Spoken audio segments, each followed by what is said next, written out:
Let's talk some more about the Super Eagles. I mean, going straight away, we had a lot of international friendlies, but yesterday we did see the late hours of yesterday, late hours of today, we did see the Super Eagles play against United States of America. The game ended 2-1 in favor of the Yankees.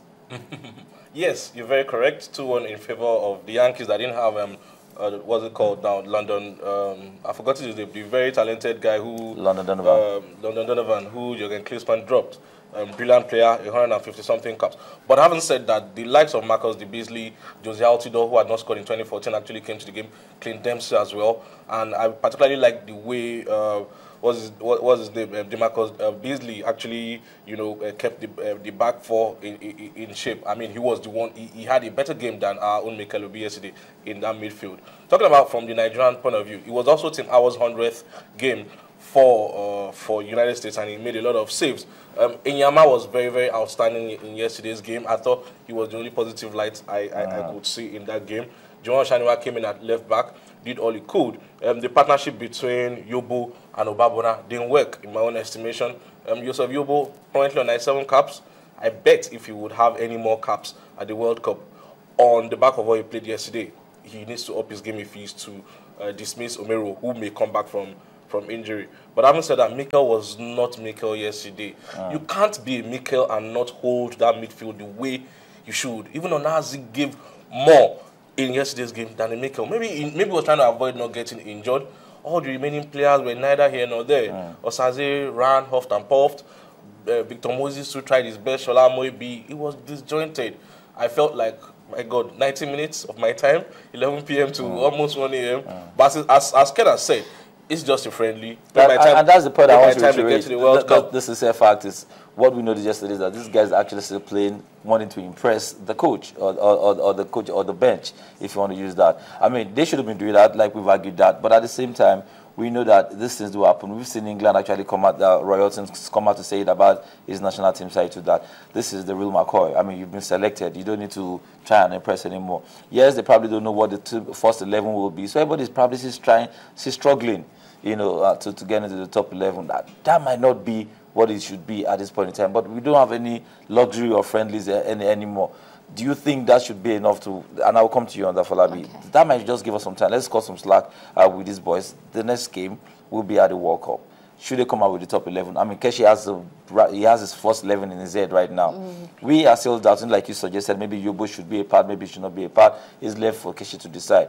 But a lot of Nigerians are worried. And I will only say this. Let's just cut Keshi some slack. The important thing is to make sure we have a very impressive performance at the World Cup.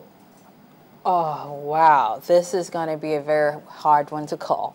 Before now, I have said that Keshi knows best. But I think I want to take that back because, no, these are meant to be friendly matches. But, excuse me, friendly?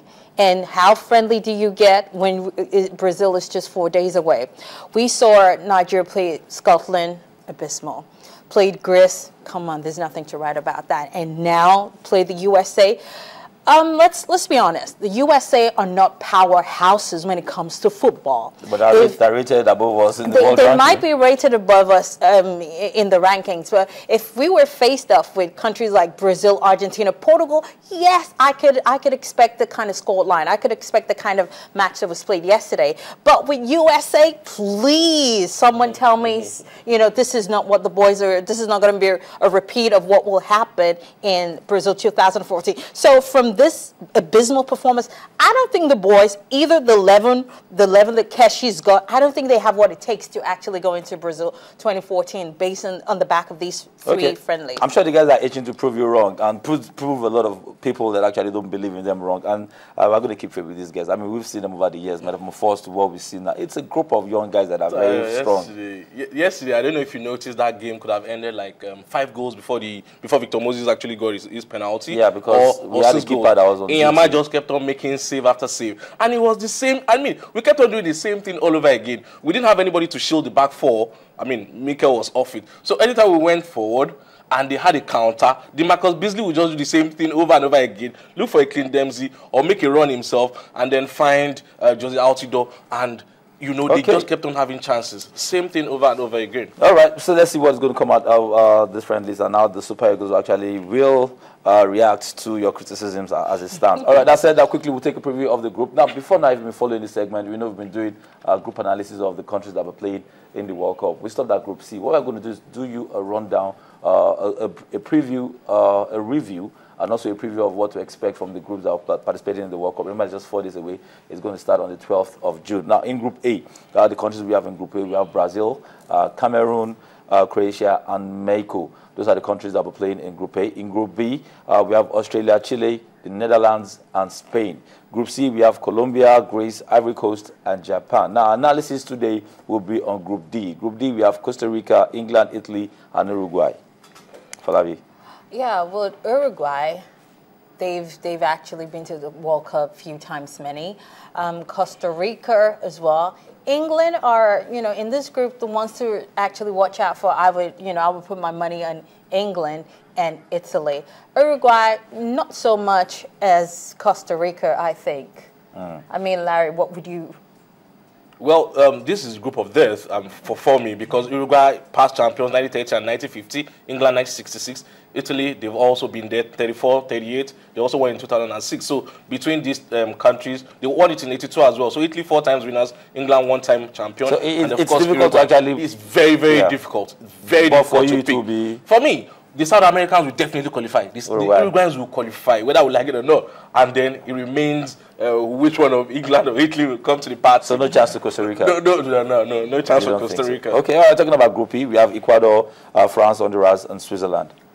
Yeah, with Switzerland, they are not as experienced as, you know, the likes of France, Honduras, or Ecuador. I mean, Ecuador, we've seen them play a few friendlies, you know, recently, and they were top notch. So for me in this group, I will be going. My money will be going on France and Honduras. Let's put it that way.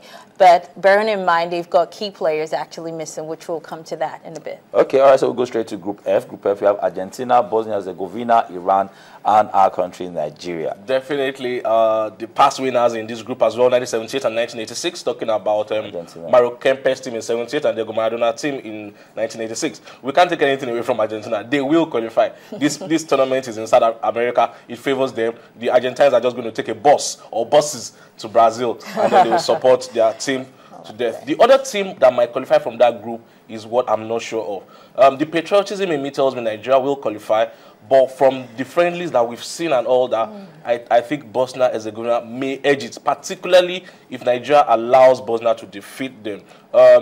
Iran will be the whipping boys of the group. I expect Iran will finish without any points in that group. So it reminds me of last year's Confederations Cup tournament in Brazil, where Tahiti was overrun by Nigeria, Uruguay, and Spain. So it's left to be seen how many goals, you know, Iran will concede, so to speak. All right, so we'll go to Group G. Group G, we have Germany, Ghana, Portugal, and the United States. It's a difficult group, no doubt, if you want to look at it anyhow you want to look at it, because we have Germany, we have Portugal, that has Cristiano Ronaldo back in training. We understand he trained about 20 minutes yesterday, thereabout. Then we also have Ghana. Ghana, to me, are probably the biggest club side, biggest country football-wise in Africa, Afolabi.